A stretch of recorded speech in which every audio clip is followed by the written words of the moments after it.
నమస్కారం అమరావతి న్యూస్ కి స్వాగతం. ఈనాటి వార్తా విశేషాలు. నేడు 1వ తేదీ సందర్భంగా ఏపీ వ్యాప్తంగా పింఛన్ల పంపిణీ కార్యక్రమం కొనసాగుతుంది. నెల్లూరు జిల్లా ఆత్మకూరు మండలం నెల్లూరు పాలెంలో చంద్రబాబు పర్యటించారు.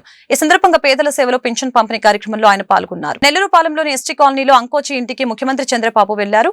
ఎన్టీఆర్ భరోసా పథకం కింద అంకోచి కూతురు చలంచెర్ల సుస్మితకు ముఖ్యమంత్రి వితంతు పెన్షన్ పంపిణీ అందజేశారు. అనంతరం ఆ కుటుంబ సభ్యుల సమస్యలను అడిగి తెలుసుకున్నారు.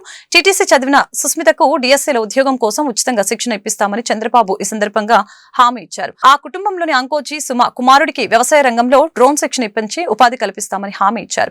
వీరికి సంబంధించి అన్ని ఏర్పాట్లు చేయాలని అక్కడికక్కడే జిల్లా కలెక్టర్ ను ఆదేశించారు.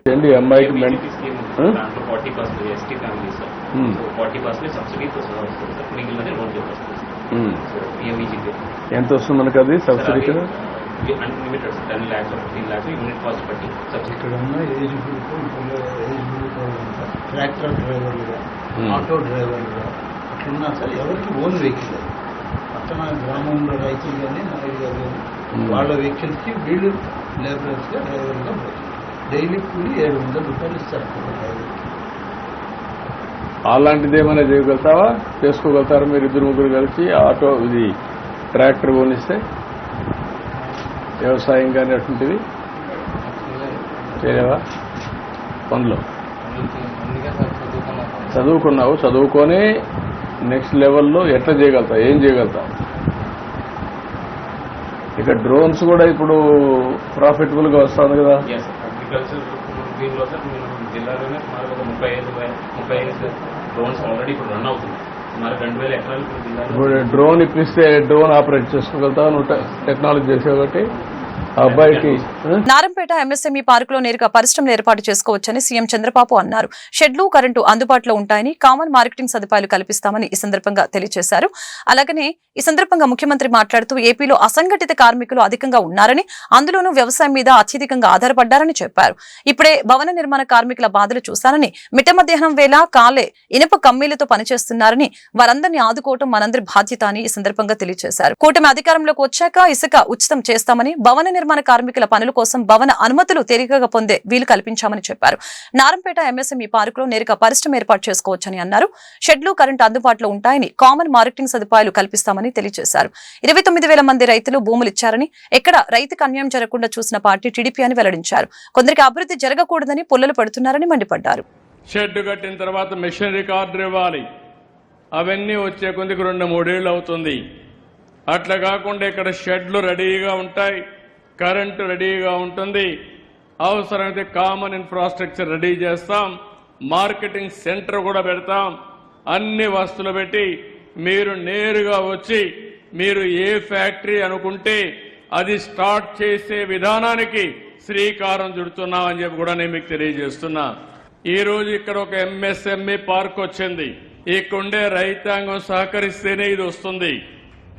మనం ల్యాండ్ ఎక్విజిషన్ చేస్తాం, కానీ రైతులు కూడా సహకరిస్తే ఇంకా సులభంగా సాధ్యం అవుతుంది. ప్రభుత్వం, ప్రైవేట్, ప్రజల భాగస్వామ్యం ఆ ఆలోచనలో పుట్టింది మార్గదర్శి బంగారు కుటుంబం. మీ ఊరిలో పేదవాళ్ళు ఉన్నారు, అందరికంటే నిరుపేదలున్నారు. వాళ్ళని ఒక 20 మందిని ఎంపిక చేద్దాం, 100కి ఒక 10 మందిని వాళ్ళ ముందుకు రమ్మంటున్నాను. ఈ 10 మంది, ఈ 20 మందిని చేయూతనిమ్మంటున్నా, వాళ్ళని అడాప్ట్ చేసుకోమంటున్నా. 10 లక్షల మందిని మార్గదర్శకులుగా ఎంపిక చేస్తున్నా. నేను ఒక పని అనుకుంటే నాది ఉడుము పట్టు తప్ప వదిలిపెట్టను మధ్యలో ఏ పనైనా. భర్త చనిపోతే భార్యకు వితంతో పింఛను కూడా ఇచ్చేవాళ్ళు కాదు. అలాంటి సమయంలో ఆటోమేటిక్ గా ఇవ్వాలని భర్త చనిపోయిన రోజటి నుంచే పింఛన్లు ఇచ్చిన ప్రభుత్వం మానవత్వం ఉండే ప్రభుత్వం అని చెప్పి నేను మీకు తెలియజేస్తున్నా. 3 నెలల వరకు మీరు ఎక్కడున్నా మళ్లీ వచ్చి మీరు పింఛన్ తీసుకునే విధానానికి శ్రీకారం చుట్టిన ప్రభుత్వం ఇదని చెప్పి కూడా నేను మీకు తెలియజేస్తున్నా. మీ ఆదాయం ఎంత వస్తుందో ఆ ఆదాయంతో సమానంగా ఒక్కొక్కసారి ఆదాయానికంటే మించి మీకు పింఛన్ల ఆదాయం పెంచిన ప్రభుత్వం ఈ ఎన్డీఏ ప్రభుత్వం అని చెప్పి కూడా నేను మీకు తెలియజేస్తున్నా. ఐవీఆర్ఎస్ తెప్పిస్తున్నా, పింఛన్ ఎట్లిచ్చారో తెలుసుకుంటున్నాను, టెక్నాలజీ ద్వారా ఎక్కడిచ్చారో తెప్పించుకుంటున్నాను. అంటే నా ఉద్దేశం ఒకటే, పేదవాణ్ణి గౌరవంగా చూడడం, సభ్యతగా ఉండడం ప్రతి ఒక్కరూ నేర్చుకోవాలనే ఉద్దేశంతోనే ఈ కార్యక్రమానికి శ్రీకారం చుట్టాను. సంపద వస్తే కొంతమందికే పరిమితం అయితే అది అభివృద్ధి కాదు. అభివృద్ధి అందరికీ అందాలి. ఈ ఫలితాలు పేద కుటుంబాలకు కూడా రావాలి. పేదల జీవితాల్లో మార్పులు రావాల్సిన అవసరం ఉంది. సంపద సృష్టిస్తాం. AP deputy CM Janasena party అధినేత పవన్ కళ్యాణ్ ఇవాళ మేడే సందర్భంగా ఏర్పాటు చేసిన కార్యక్రమంలో కీలక వ్యాఖ్యలు చేశారు. మేడే సందర్భంగా మంగళగిరిలోని ఓ ప్రైవేట్ కన్వెన్షన్ సెంటర్ లో ఉపాధి కార్మికులతో పవన్ ఆత్మీయ భేటీ అయ్యారు. ఇందులో యూపీఏ హయాంలో అమల్లోకి వచ్చిన జాతీయ ఉపాధి హామీ పథకంపై పవన్ ప్రశంసలు కురిపించారు. అదే సమయంలో ఈ పథకం ద్వారా రాష్ట్రానికి జరుగుతున్న మేలును కూడా వివరించడం జరిగింది. ఉపాధి హామీ పథకం రాష్ట్రానికి, దేశానికి గొప్పవరమని పవన్ కళ్యాణ్ తెలిపారు. రాష్ట్రాభివృద్ధికి ఇది వెన్నెముకగా మారిందని వెల్లడించారు. ఈ పథకం వలన రాష్ట్రంలో 75 లక్షల మంది శ్రామికులు సొంత ఊర్లలోనే ఉపాధి పొందుతున్నట్లు తెలియజేశారు. అలాగనే 21,000 గోకులాలు నిర్మించామని, దీనివలన ప్రతి రైతుకి 4,200 అదనపు ఆదాయం లభిస్తుందని పవన్ తెలిపారు. గత వైసీపీ ప్రభుత్వం మద్య నిషేధం అంటూ అధికారంలోకి వ్యాపారం చేసిందని ఆరోపించారు. 3,500 కోట్ల లిక్కర్ స్కామ్ పాల్పడిందని అన్నారు. వైసీపీ హయాంలో రాష్ట్ర ఆర్థిక వ్యవస్థ చిన్నాభిన్నమైందని ఈ సందర్భంగా మండిపడ్డారు. ఇలాంటి పరిస్థితుల్లో తన శాఖ పంచాయతీరాజ్ నిధులే రాష్ట్రానికి ఆక్సిజన్ అని తెలిపారు. ఆంధ్రప్రదేశ్ అప్పులు పాలైపోయిన ఆంధ్రప్రదేశ్ సారా రేట్లు పెంచి సారాని నిషేధిస్తామని చెప్పి వచ్చిన ప్రభుత్వం సారా మీద డబ్బులు సంపాదించి, సారా మీద స్కాములు చేసి, వాళ్ళ సారోల మీద, సారా తాగిన వాళ్ళ సారోల మీద డబ్బులు సంపాదించి 3,200 కోట్లు ఇప్పటికీ తేలిన లెక్క. వాళ్ళు చేస్తుంటే అలాంటి శిథిలమైపోయిన ఆర్థిక వ్యవస్థ చిన్నాభిన్నం అయిపోయిన పరిస్థితుల్లో ఈ పంచాయతీరాజ్ నిధులు రాష్ట్రానికి ప్రాణవాయువు అయినాయి. నిజంగా అది ఆక్సిజన్ అయిపోయింది మనందరికీ. అలాగే మీ కష్టం ఫలితంగా ఇప్పుడు నాలాంటి వ్యక్తి బాధపడి ఏదన్నా ఒక పాలసీ పెట్టినా కానీ అధికారులు దాన్ని చాలా ఉన్నత మనస్సుతోటి తీసుకెళ్దాం అనుకున్నా కానీ మీ శ్రమ లేకపోతే ఇవి ఈ రోజున 13,500 పశువుల తొట్టులు 60.75 కోట్ల రూపాయలతో ఖర్చు పెట్టి పూర్తి చేయగలిగామంటే దీనికి శ్రామికుడికి జై అనక, శ్రామికుడికి జయ జయధ్వానాలు కొట్టకపోతే ఇంకెవరు కొడతాం. ఈ సంవత్సరం కూడా 4,000 కిలోమీటర్ల సీసీ రోడ్లు నిర్మించబోతున్నాం. డోలీ మోతలు తప్ప అంబులెన్స్ సైరన్ కూత వినిపించిన గ్రామాల్లో కూడా రోడ్లు పడ్డాయి. ఈ రోజున అంబులెన్స్ వెళ్తుందంటే అది సంపూర్తిగా ఆ ఫలితం అంతా అది మీ శ్రమ, అది మీకే దొక్కుతుంది. అలాగే మీ సంక్షేమం కోసం కష్టపడి పనిచేస్తున్న ఉపాధి హామీ సిబ్బందికి వేతన మొత్తాన్ని బట్టి 3 లక్షల రూపాయల నుండి 30 లక్షల రూపాయల వరకు ఉచిత ప్రమాద బీమా కల్పించేందుకు స్టేట్ బ్యాంక్ ఆఫ్ ఇండియా వారితోటి ఒప్పందం కుదుర్చుకోవడం జరిగిందని మీ అందరికీ తెలియజేస్తుంది.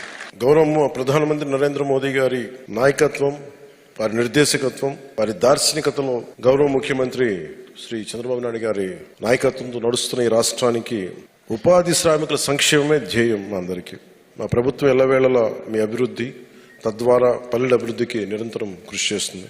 మీరిచ్చిన స్ఫూర్తితో ఈ సంవత్సరం కూడా 27,500 గోకులాలు నిర్మించడానికి, 1,55,000 ఫారం పాండ్లు పూర్తి చేయడానికి, 1,00,000 ఎకరాల్లో పండ్ల తోటలు పెంచడానికి, 4,000 వేసిన రోడ్లు కాకుండా ఇంకా అదనంగా 4,000 కిలోమీటర్ల సీసీ రోడ్లని, 500 కిలోమీటర్ల సీసీ డ్రైన్లని చేయడానికి మేము కంకణం కట్టుకున్నాం. మనస్ఫూర్తిగా దాన్ని దేశ ప్రధాని నరేంద్ర మోదీ పాల్గొనే అమరావతి రాజధాని పునర్నిర్మాణ సభ నా భూతో నా భవిష్యత్తులో జరుగుతుందని పలమనేరు ఎమ్మెల్యే అమర్నాథ్ రెడ్డి తెలిపారు. ఏపీ చరిత్రలోనే ఈ సభ ఒక మైలురాయిగా నిలుస్తుందని చెప్పారు. గుంటూరు పశ్చిమ నియోజకవర్గం నుంచి భారీగా ప్రజలు ఈ సభకు వస్తారని పేర్కొన్నారు. గుంటూరు పశ్చిమ ఎమ్మెల్యే కార్యాలయంలో ఏర్పాటు చేసిన మీడియా సమావేశంలో ఆయన మాట్లాడారు. ప్రధాని సభకు వచ్చే ప్రజలకు అన్ని సౌకర్యాలు కల్పిస్తున్నామని చెప్పారు. మాజీ సీఎం జగన్ తీసుకున్న అనాలోచిత నిర్ణయాల కారణంగా రాజధాని నిర్మాణం అర్థాంతరంగా ఆగిపోయిందని ధ్వజమెత్తారు. రాజధాని అమరావతి మహానగరంగా రూపుదిద్దుకుంటుందని చెప్పారు. ఈ సమావేశంలో ఎమ్మెల్యే గల్లా మాధవి, ఎమ్మెల్సీ బీద రవిచంద్ర యాదవ్ పాల్గొన్నారు. రేపు జరగబోయేటువంటి అమరావతి పునర్నిర్మాణ సభ మోడీ గారి చేతుల మీద నభూతో నభో భవిష్యత్ అనే విధంగా భారతదేశ చరిత్రలోనే ఆంధ్ర రాష్ట్ర రాజధాని పునర్నిర్మాణం ఒక మైలురాయిగా నిలిచిపోవాలనేటువంటి ఆలోచనతో ఈ ప్రాంత ప్రజలందరూ కూడా ఉన్నారు. ముఖ్యంగా గుంటూరు మున్సిపల్ కార్పొరేషన్లో గుంటూరు వెస్ట్కి సంబంధించి ఈస్ట్కి సంబంధించి దాదాపు స్వచ్ఛందంగా 60,000 పైచిలుకు ప్రజలు వస్తారనేటువంటి నమ్మకంతో ఉన్నాం. ప్రతి ఒక్కరూ ఉత్సాహంగా ఉన్నారు. వాళ్ళకు కావాల్సినటువంటి ట్రాన్స్పోర్ట్ ఫెసిలిటీస్ కానీ, భోజన సౌకర్యాలు కానీ, వేసవి కాలం కాబట్టి త్రాగునీటికి సంబంధించినటువంటి సౌకర్యాలు కానీ అన్నీ కూడా పూర్తి స్థాయిలో అటు అధికారులతో కోఆర్డినేట్ చేసుకొని పార్టీ యంత్రాంగం మొత్తం కూడా, కూటమి పార్టీకి సంబంధించినటువంటి నాయకులు మొత్తం కూడా బ్రహ్మాండంగా కూడా ఈ కార్యక్రమాన్ని విజయవంతం చేయాలా అనేటువంటి ఆలోచనతో పనిచేస్తూ ఉన్నారు. గుంటూరు ఈ ప్రాంతం ప్రత్యేకంగా తెలుగుదేశం పార్టీకి పెట్టని కోట వంటిది. ఎప్పటి నుంచినో కీర్తిశేషులు నందమూరి తారక రామారావు గారు పార్టీ స్థాపించినటి నుంచి కూడా ఈ నియోజకవర్గం తెలుగుదేశం పార్టీకి బ్రహ్మాండంగా కూడా ఆనాటి నుంచి కూడా వెన్నంటున్నటువంటి నియోజకవర్గం. ఈ ప్రాంతంలో అతి ఎక్కువ మంది కూడా పక్కనే అమరావతి లాంటి మహానగరం వస్తూ ఉంది. గత ప్రభుత్వంలో ఆ నగరాన్ని రానియకుండా గత ప్రభుత్వ నిర్ణయాలు, జగన్మోహన్ రెడ్డి గారి నిర్ణయాల వల్ల, దారుణమైనటువంటి నిర్ణయాల వల్ల పూర్తిగా కూడా అమరావతిని లేకుండా చేయాలనేటువంటి ఒక మూర్ఖపు ఆలోచనతో గతంలో జరిగాయి.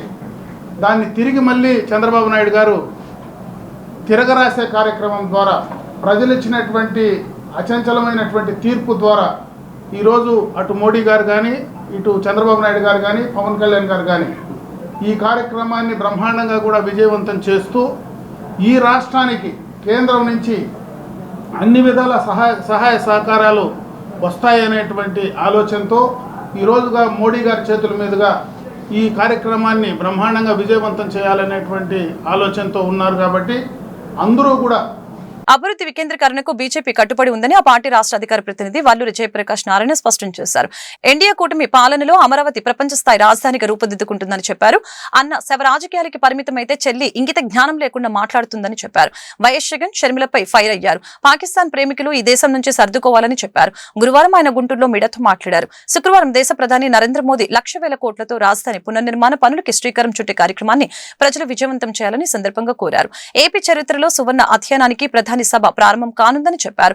ఈ కార్యక్రమంలో బీజేపీ జిల్లా అధ్యక్షులు చెరుకూరి తిరుపతిరావు తదితరులు పాల్గొన్నారు. చేస్తున్నటువంటి ప్రక్రియ అంటాడు.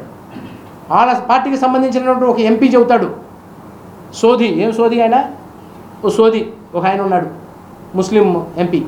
ఆయన చెప్తాడు ఇదంతా కూడా నరేంద్ర మోదీ గారు కావాలని చెప్పి చేపిస్తున్నటువంటి ప్రక్రియ అని. ఇంకా ఉంది మహాతల్లి. కొంతకాలం తెలంగాణ అంటది, కొంతకాలం ఆంధ్ర రాష్ట్రం అంటది, కొంతకాలం నేను దేశానికి నేతను అంటది. షర్మిలమ్మ పిసిసి చీఫ్గా ఉంది ఈ రాష్ట్రంలో. ఆవిడైతే ఏకంగా నరేంద్ర మోదీ గారిని ఇంటర్నల్ టెర్రరిస్ట్ అట.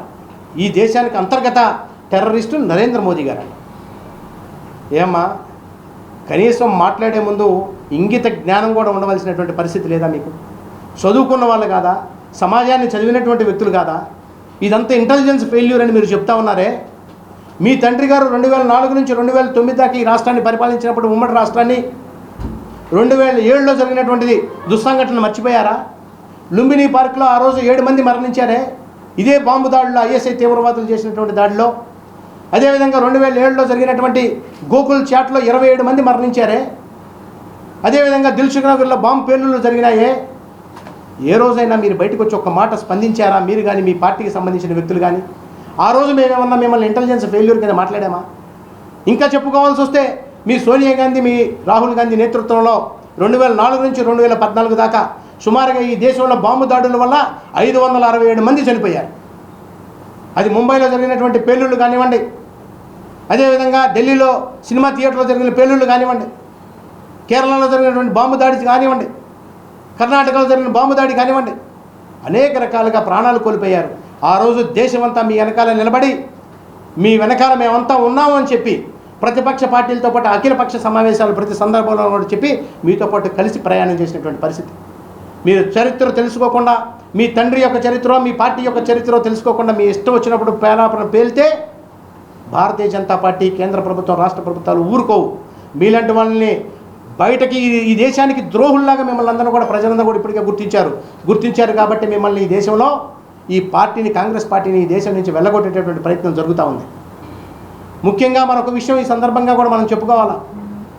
గత 5 సంవత్సరాల పాటు పరిపాలించినటువంటి ముఖ్యమంత్రితో పాటుగా ఆయన సోదరు అయినటువంటి ఈవిడ వీళ్ళు ఈ రకంగా మాట్లాడుతూ మొన్న జరిగినటువంటి పెహల్గాం సంఘటన తర్వాత పాకిస్తాన్ హై కమిషనరు ఒక ట్వీట్ చేశాడు. నరేంద్ర మోదీ గారు ఒక ఆయన చెబుతూ లండన్ సిటీలో అమరావతి రాజధాని పునర్నిర్మాణ పనులు విజయవంతంగా పూర్తి కావాలని ఆకాంక్షిస్తూ గుంటూరు పశ్చిమ నియోజకవర్గ టీడీపీ వాణిజ్య విభాగం అధ్యక్షులు తల్లం శేఖర్ ఆధ్వర్యంలో గురువారం పాదయాత్ర కార్యక్రమం ఘనంగా నిర్వహించారు. గురువారం ఆరగ్రహారం కన్యక పరమేశ్వర అమ్మవారి దేవస్థానం వద్ద నుంచి ప్రారంభమైన ఈ పాదయాత్ర పటాభిపురం రామాలయం మీదుగా గోరంట్ల వెంకటేశ్వర స్వామి గుడి, అనంతవరం వెంకటేశ్వర స్వామి గుడి, వెంకటపాలెం వెంకటేశ్వర స్వామి గుడి వరకు సాగనుంది. ప్రతి ఒక్క దేవస్థానంలో 101 కొబ్బరికాయలు కొట్టి మొక్కు చెల్లించుకుంటున్నట్లు తల్లం శేఖర్ కొనకల్ల సత్యం మీడియాకు వివరించారు. దేశ ప్రధాని నరేంద్ర మోదీ, రాష్ట్ర ముఖ్యమంత్రి చంద్రబాబు నాయుడు, డిప్యూటీ సీఎం పవన్ కళ్యాణ్ నేతృత్వంలో అమరావతి రాజధాని అద్భుతంగా రూపుదిద్దుకుంటుందని చెప్పారు. శుక్రవారం దేశ ప్రధాని నరేంద్ర మోదీ పాల్గొని రాజధాని పునర్నిర్మాణ సభ విజయవంతం చేసేందుకు ప్రజలందరూ సిద్ధంగా ఉన్నారని చెప్పారు. ఈ కార్యక్రమంలో టీడీపీ నాయకులు టంగుటూరి శివ, వేమ, విజయకాంత్, నాగభూషణం, పూసల శ్రీను, చింతకాయల వెంకట సాయి, కొత్తమాస శ్రీనివాసు పాల్గొన్నారు. కూటమి ప్రభుత్వం రాకతో ఏపీకి పూర్వ వైభవం వచ్చిందని ఎమ్మెల్యే గల్లా మాధవి తెలిపారు. మన కలలు రాజధాని పునర్నిర్మాణం జరగబోతుందని చెప్పారు. జగన్ నిర్వాకం వల్లనే ఏపీ రాజధాని లేని రాష్ట్రంగా మిగిలిపోయిందని దుయ్యపట్టారు. గుంటూరు పశ్చిమ ఎమ్మెల్యే కార్యాలయంలో గురువారం ఏర్పాటు చేసిన మీడియా సమావేశంలో ఆమె మాట్లాడారు. శుక్రవారం దేశ ప్రధాని పాల్గొనే రాజధాని పునర్నిర్మాణ సభకు లక్షలాది మంది ప్రజలు హాజరవుతున్నట్టు తెలిపారు. ఈ సభలో పాల్గొనే ప్రజలకు ఇబ్బందులు లేకుండా అన్ని సౌకర్యాలు కల్పిస్తామని చెప్పారు. మన కలల రాజధాని అయిన అమరావతి పునర్నిర్మాణం కోసం నరేంద్ర మోడీ గారు విచ్చేయుచున్నారు. మరి గడిచిన 5 సంవత్సరాల నుంచి మనం చూసాము. ఎన్నో కలలతో ఈ అమరావతిని అన్ని రాజధానుల కంటే ధీటుగా ఏర్పాటు చేసుకోవాలి అని చెప్పి చంద్రబాబు నాయుడు గారు కన్న కలల్ని గత ప్రభుత్వం నిర్వీర్యం చేసిన పరిస్థితుల్లో ఆంధ్ర రాష్ట్రానికి రాజధాని లేకుండా పోయింది. మరి అలాంటి పరిస్థితుల్లో మళ్ళీ కూడా మన రాష్ట్రానికి పూర్వ వైభవం వచ్చింది. కూటమి ప్రభుత్వం ఏర్పడి మంచి ప్రభుత్వంగా ముందుకు వెళ్తుంది. అడుగడుగున ఇచ్చిన హామీలతో మన ప్రభుత్వం ముందుకు వెళ్తున్న క్రమంలో ఈరోజు రాజధాని ఏర్పాటుకు కూడా ముందు అడుగు వేసి రేపు దీన్ని పునర్నిర్మించుకునే దానికి శంకుస్థాపన చేసుకోవడం జరుగుతూ ఉంది. దీనికోసం ఈ జన సమీకరణ కోసం దాదాపుగా 4 నుంచి 5 లక్షల జన సమీకరణ అవుతుంది అని అంచనా వేయడం వల్ల అడుగడుగునా కూడా ప్రతి డిస్ట్రిక్ట్కి, ప్రతి జిల్లాకి ఒక ఇన్ఛార్జ్ మినిస్టర్ని, అదేవిధంగా ఒక ఎమ్మెల్యేలని దీనికి అసైన్ చేసి డిపార్ట్మెంట్ అందరినీ కూడా ఇన్వాల్వ్ చేసి ఎక్కడా కూడా ఏ అసౌకర్యాలకి ప్రజలు గురవ్వకుండా చూసుకునే విధంగా ఒక కార్యాచరణని రూపొందించి బస్ రూట్ల దగ్గర నుంచి అన్నపానాదుల మనకి అరేంజ్మెంట్స్ దగ్గర నుంచి పార్కింగ్ దగ్గర నుంచి కూడా ఎక్కడ ఇబ్బంది కలగకుండా, మరి వేసవి కాలంలో ప్రజలు ఇబ్బంది పడకుండా వచ్చేలాగా చూసేందుకు అందరం కూడా సంసిద్ధమై ఉన్నాము. అందరూ చాలా స్వచ్ఛందంగా ఈ యొక్క కార్యక్రమానికి వచ్చి ఈ ఆంధ్ర రాష్ట్ర అభివృద్ధి కోసం పాటుపడుతున్న చంద్రబాబు నాయుడు గారు, అదేవిధంగా కూటమి ప్రభుత్వ నాయకుల యొక్క కృషిని ప్రశంసించడం కోసం రేపు అందరూ కూడా రానున్నారు. చాలా విజయవంతం అవ్వాలి అని చెప్పి మేము అందరం కూడా కోరుకుంటున్నాం. మనం చూసాం, మరి గత ప్రభుత్వంలో స్వప్రయోజనాల కోసం స్వార్థపూరితమైన రాజకీయాలు చేయడం కోసం మాత్రమే ఇక్కడి నాయకులు ఢిల్లీ అధిష్టానం దగ్గరికి వెళ్ళి కూర్చుని మంతనాలు జరపడం మనందరం చూసాం. మరి మన కూటమి ప్రభుత్వం ఏర్పడినప్పటి నుంచి కూడా ఈ ఆంధ్ర రాష్ట్ర అభివృద్ధి కోసం ఢిల్లీ నాయకుల్ని ఆంధ్ర రాష్ట్రానికి తరలి తీసుకొస్తున్న మన నాయకుల్ని చూస్తున్నాం. దీన్ని నిబద్ధతతో కూడిన ప్రభుత్వం అని చెప్పడంలో ఏమాత్రం సందేహం లేదు. దీనికి తార్కాణం ఇదే. రానున్న రోజుల్లో అత్యంత త్వరితగతిన మనం ఈ రాజధానిని నిర్మించుకొని మనం అందరూ ఆంధ్ర రాష్ట్ర ప్రజలందరూ కూడా ఒక సంక్షేమం, అదేవిధంగా అభివృద్ధి పదంలోకి ముందుకు దూసుకువెళ్తాము అన్న దాంట్లో ఏమాత్రం అనుమానం లేదు, సందేహం లేదు. వచ్చే 10 సంవత్సరాలు కూడా మన ఆంధ్ర రాష్ట్రం మిగతా భారతదేశం మొత్తంలో కూడా తలమానికంగా నిలుస్తుంది. ప్రపంచ దేశాలన్నీ కూడా మన ఆంధ్ర రాష్ట్రం వైపు చూస్తూ ఆదర్శంగా తీసుకునే పరిస్థితులు ఇక్కడి నుంచి నెలకొంటాయి. మరి ఈరోజు గుంటూరు పశ్చిమ నియోజకవర్గం నుంచి దాదాపుగా 30,000 మంది ప్రజలందరూ కూడా ఈ రేపు కార్యక్రమానికి హాజరవుతున్న కూటమి ప్రభుత్వం క్రీడలను ప్రోత్సహిస్తుందని గుంటూరు తూర్పు ఎమ్మెల్యే మహమ్మద్ నజీర్ స్పష్టం చేశారు. ఆ దిశగా క్రీడా మైదానాలను అభివృద్ధి చేస్తున్నట్లు పేర్కొన్నారు. క్రీడాకారులకి 3% రిజర్వేషన్ కల్పిస్తున్నట్లు తెలిపారు. గుంటూరు బ్రహ్మానందరెడ్డి స్టేడియంలో గురువారం సమ్మర్ కోచింగ్ క్యాంపును ఎమ్మెల్యే నజీర్ ప్రారంభించారు. ఈ సందర్భంగా ఆయన మాట్లాడుతూ క్రీడలతోనే సంపూర్ణ ఆరోగ్యం సిద్ధిస్తుందని చెప్పారు. గత ప్రభుత్వం సమ్మర్ కోచింగ్ సెంటర్ల పట్ల ఆసక్తి చూపలేదని అన్నారు. ప్రతి స్కూల్లో క్రీడా మైదానం ఉండేలా చర్యలు తీసుకుంటామని అన్నారు. ఆరోగ్యంతో పాటు కెరియర్ ఎదుగుదలకి దోహదం చేస్తాయని స్పష్టం చేశారు.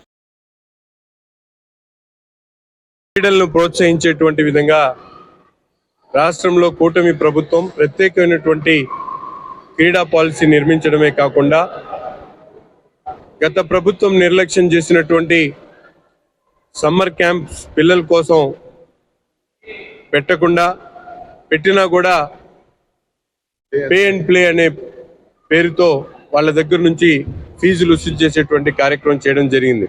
కానీ ఈరోజు కూటమి ప్రభుత్వం ఏర్పడిన తర్వాత ఆంధ్ర రాష్ట్రంలో ఉన్నటువంటి అన్ని జిల్లా కేంద్రాలతో పాటు ముఖ్యమైనటువంటి క్రీడా మైదానాలన్నింటిలో కూడా 50 సెంటర్స్ ని ఏర్పాటు చేసి ప్రతి చోట కూడా దాదాపు 100 నుంచి 200 మంది పిల్లలకి సమ్మర్ కోచింగ్ క్యాంప్స్ తో పాటు 20 గేమ్స్ లో వాళ్ళందరికీ కూడా కోచింగ్ ఇవ్వడం జరుగుతూ ఉంది. ఈరోజు చూస్తా ఉన్నాం ముఖ్యమైనటువంటి స్కూల్స్ ఎక్కడ కూడా ప్లే గ్రౌండ్స్ లేకపోవడంతో పిల్లలకు క్రీడలకు దూరం అయినటువంటి పరిస్థితులు ఉన్నాయి. కాబట్టి ఈ సమ్మర్ క్యాంప్స్ లో ఇటువంటి క్యాంప్స్ ఏర్పాటు చేసి పిల్లల్లో స్పోర్ట్స్ పట్ల అవగాహన కల్పించడం, వాళ్ళను ఉత్సాహపరిచేటువంటి కార్యక్రమాన్ని తీసుకొని తద్వారా వాళ్ళకి సెలవులు అయిపోయిన తర్వాత కూడా ఆ గేమ్ మీద ఇంట్రెస్ట్ వచ్చి గేమ్స్ లో కంటిన్యూ అయ్యేటువంటి విధంగా.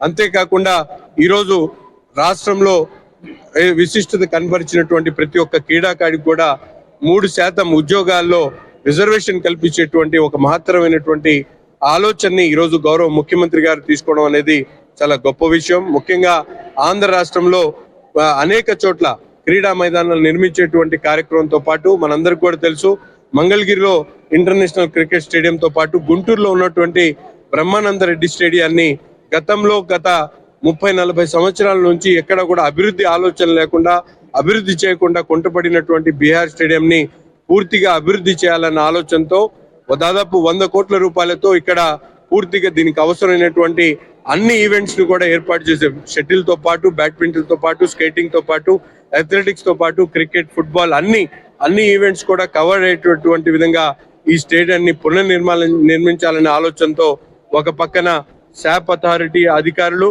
అలాగే గౌరవ కేంద్ర మంత్రి వర్యులు కలెక్టర్ గారు అలాగే డిఎస్డిఓ గారు అధికారులందరితో కలిసి సమాలోచన చేసి రాబోయేటువంటి రోజుల్లో దీని మీద విజయవాడలోని కాంగ్రెస్ పార్టీ కార్యాలయంపై బీజేపీ కార్యకర్తలు కోడిగుడ్లతో దాడి చేయడాన్ని ఎన్ఎస్యూఐ జిల్లా అధ్యక్షులు షేక్ కరీం ఖండించారు. బీజేపీ నాయకులు అధికార మదంతో వ్యవహరిస్తున్నారని మండిపడ్డారు. ఎన్ఎస్యూఐ ఆధ్వర్యంలో కాంగ్రెస్ కార్యాలయంపై జరిగిన దాడిని నిరసిస్తూ గురువారం ఆందోళన కార్యక్రమం జరిగింది. సందర్భంగా ఎన్ఎస్యూఐ నాయకులు గో బ్యాక్ మోడీ అంటూ నినాదించారు. ఈ మేరకు కరీం మాట్లాడారు. బీజేపీ పాలనలో ప్రజాస్వామ్యం కూని అవుతుందని చెప్పారు.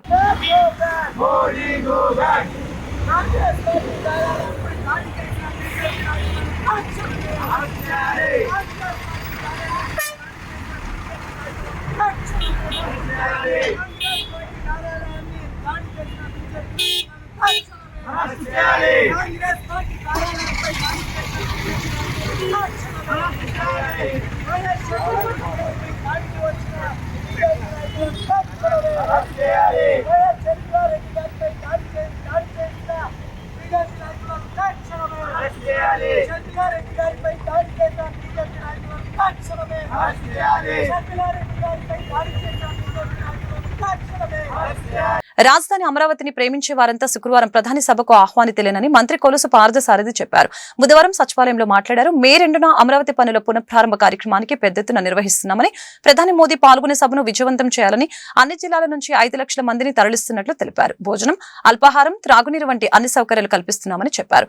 సభకు ప్రతిపక్ష నేతల్ని ఆహ్వానించారా అని ప్రశ్నించగా అమరావతిని ప్రేమించే వారందరూ భాగస్వాములు అవ్వాలని వ్యాఖ్యానించారు. పీసీసీ చీఫ్ షర్మిల వ్యాఖ్యలను ప్రస్తావించగా ఆమె సోదరుడు జగన్ 5 ఏళ్లు అమరావతిని పూర్తిగా విధ్వంసం చేస్తే కనీసం నోరెత్తని షర్మిల ఇప్పుడు మాట్లాడటం సరికాదని చెప్పారు. మరి 2వ తారీఖున ప్రధానమంత్రి గారి ప్రోగ్రామ్ ని పెద్ద ఎత్తున నిర్వహించాలని చెప్పేసి, ఎందుకంటే విధ్వంసకర పరిస్థితుల నుంచి ఈ రాష్ట్రాన్ని తీర్చిదిద్దేందుకు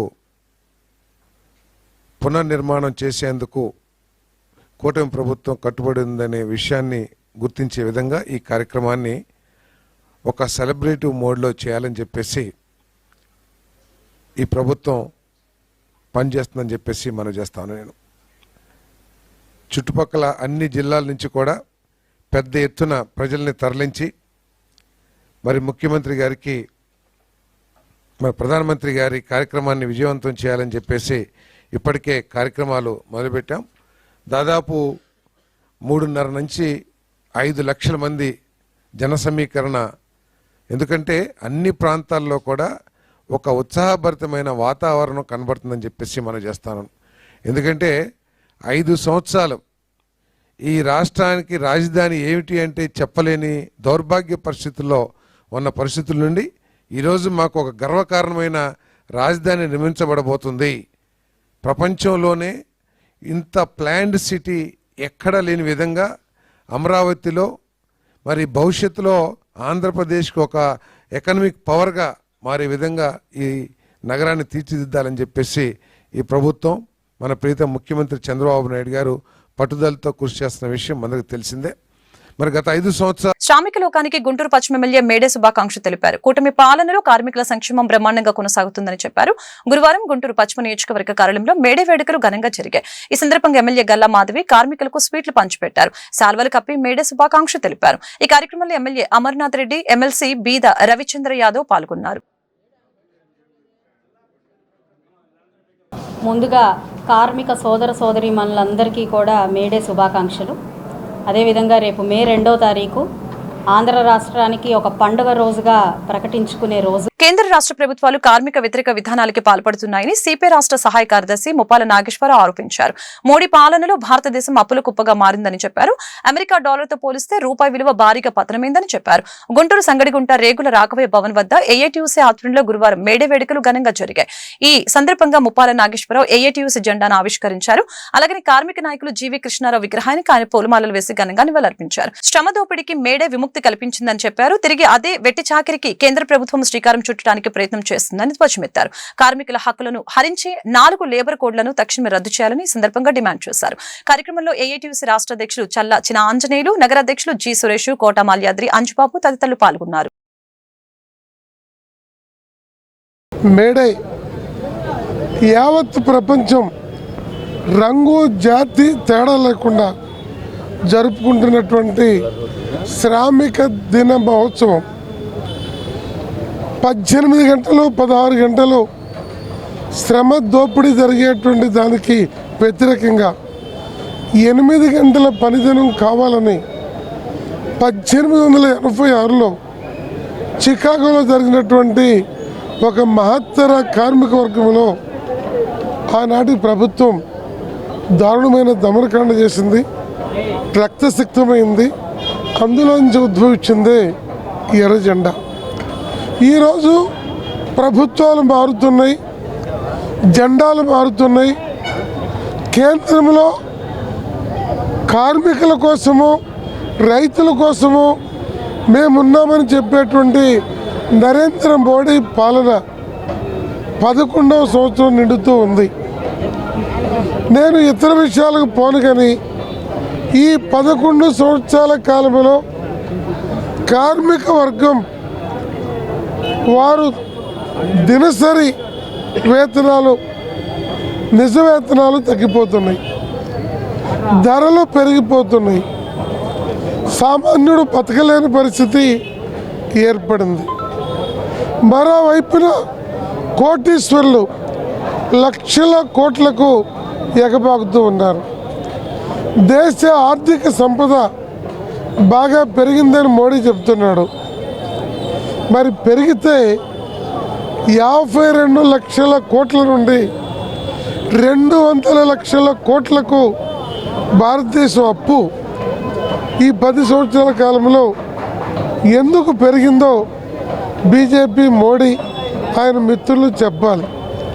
రెండోది, అమెరికా డాలర్ ప్రపంచ ఆర్థిక లెక్కల్లో అది కీలకమైంది. మోడీ అధికారంలోకి రాకముందు ఒక డాలర్కి 65-66 రూపాయలు ఉంది. ఇవాళ మోడీ అధికారంలోకి వచ్చిన ఈ 10 సంవత్సరాల కాలంలో ఒక డాలర్కి 86 రూపాయలకి రూపాయి విలువ పడిపోయింది.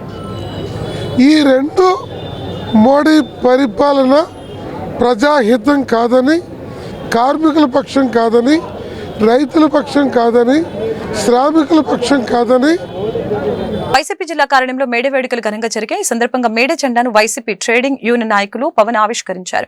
ఈ మేరకు వైసీపీ నాయకులు మోదుగుల వేణుగోపాల్ రెడ్డి మేడతో మాట్లాడారు. శ్రామిక లోకానికి మేడే శుభాకాంక్షలు తెలిపారు. వైసీపీ పాలనలో కార్మిక సంక్షేమం దృష్టిలో ఉంచుకొని అనేక కార్యక్రమాలు అమలయ్యాయని గుర్తు చేశారు. వైఎస్ఆర్ కాంగ్రెస్ పార్టీ ఈ రోజున ప్రతి ఊరు వాడ ఎక్కడైతే కార్మికులు ఉన్నారో, ఎక్కడైతే శ్రమ ఉన్నదో అక్కడ ఉండేటువంటి పార్టీ మేడే అంటే ప్రపంచవ్యాప్తంగా జరుపుకునేటువంటి ఏకైక పండగ దినం.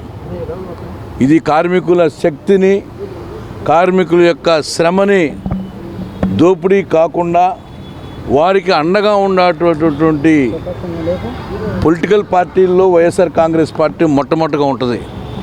ఈ రోజున మేడే రోజున అనేక మంది కార్మికులు ఈ రోజున వాళ్ళ ఇంట్లో పండగలాగా వాతావరణం చేసుకుంటూ ఉన్నారు. అయితే కార్మికులు, కర్షకులు అనేటువంటి రెండు వినాదాలతోటి ప్రపంచం ముందుకెళ్తూ ఉంది. అందుకని ముఖ్యంగా మేడే రోజున మా సోదరుడు పవన్ నాయకత్వంలో ఈ రోజున గుంటూరు జిల్లా వైఎస్ఆర్ కాంగ్రెస్ పార్టీ ఆధ్వర్యంలో ఘనంగా జరుపుకుంటున్నాం. అయితే ఈ యొక్క కార్మికులకి న్యాయం చేయాల్సినటువంటి బాధ్యత తెలుగుదేశం పార్టీ ప్రభుత్వం నేర్చుకోవాలి. ఎందుకంటే సింపుల్గా మేడే అంటే ఇది ఒక అలంకారప్రాయంగా చేసేటువంటి రోజు కాదు. వాళ్ళ కన్నీటి చుక్కల్ని, వాళ్ళ ఆర్తనాదాలని ఆపాల్సినటువంటి మేడే రోజున. అందుకని నేను ఒకటే కార్మికులు కోరుకుంటా ఉన్నాను, మీరు డిమాండ్స్, ఎందుకంటే వైఎస్ఆర్ కాంగ్రెస్ పార్టీలోకి తెలుగుదేశం పార్టీలోకి ఈ సంవత్సర కాలంలో ఏ కార్మికుడు ఎంత కోల్పోయాడు అనేటువంటిది కూడా మనం ప్రజల ముందు తీసుకెళ్లాల్సిన బాధ్యత. ఎందుకంటే ఆటోలు రిపేర్లకు 10,000 ఇచ్చేవాళ్ళు, ఇప్పుడు ఆ ఊసే లేదు. ఎందుకంటే దాదాపు రోడ్లు లో ఉన్నటువంటి ట్యాక్సులు కానీ గిక్సులు కానీ అన్నిటి కూడా వేవ్ ఆఫ్ చేసినటువంటి జగన్మోహన్ రెడ్డి ఎక్కడ, చంద్రబాబు నాయుడు గారు ఎక్కడ. అందుకని మేడే రోజు అనేటువంటిది ఒక అలంకారప్రాయమైన రోజు కాదు. ఇది డెఫినెట్గా కార్మికులకు అండగా ఉండాల్సిన రోజు. వైఎస్ఆర్ కాంగ్రెస్ పుట్టిందే కార్మికుల శ్రమలో నుంచి, కార్మికుల చెమటలోంచి పుట్టినటువంటి పార్టీ. అందుకని చంద్రబాబు నాయుడు కంటే కూడా జగన్మోహన్ రెడ్డిని ఈరోజు మనసులో పెట్టుకున్నటువంటి ఈ యొక్క కార్మికులందరికీ పేరు పేరున హృదయపూర్వక అభినందనలు తెలియజేసుకుంటూ మరొకసారి మీ అందరికి కూడా ఈ YSR Congress TUC trade union సందర్భంగా వైఎస్ఆర్ టీయూసీలోనే ఉంది యువజన శ్రామిక రైతు పార్టీ. ఈరోజు ప్రపంచమంతా కార్మికుల దినోత్సవం సందర్భంగా ఈ యొక్క మేడే పురస్కారం దించుకొని పెద్దలు గురువర్యులు మోదుగుల వేణుగోపాల్ రెడ్డి గారు, అలాగే తాడికొండ ఇన్ఛార్జి మా అన్న అమ్మరావు డైమండ్ బాబు గారు ఇద్దరు సహకారంతో ఈ యొక్క జెండా ఆటో కార్మికులు, అలాగే పెయింటర్లు, అలాగే వర్కర్లు అందరూ కలిసి ఈ జెండా ఆవిష్కరణ జరుగుతుంది. ఇదివరకు ఆటో కార్మికులకి జగనన్న ఆధ్వర్యంలో ఒక ఆటో కార్మికుడికి సంవత్సరానికి ఒక 75,000 రూపాయల ఆటోతో కలిపి పిల్లల ఫీజు కానీ, ఫీజు రియంబర్స్మెంట్ కానీ, ఆటో డ్రైవర్ అనేది ఒక కేసు ఇంతవరకు పడలా. ఈరోజు రోడ్డు మీద అడుక్కి కేసు కొడుతున్నారు. ఇదివరకు 330 రూపాయలు జగన్ గారి గవర్నమెంట్లో, ఈరోజు 1730 రూపాయలు నో పార్కింగ్లో కేసు కొడుతున్నారు.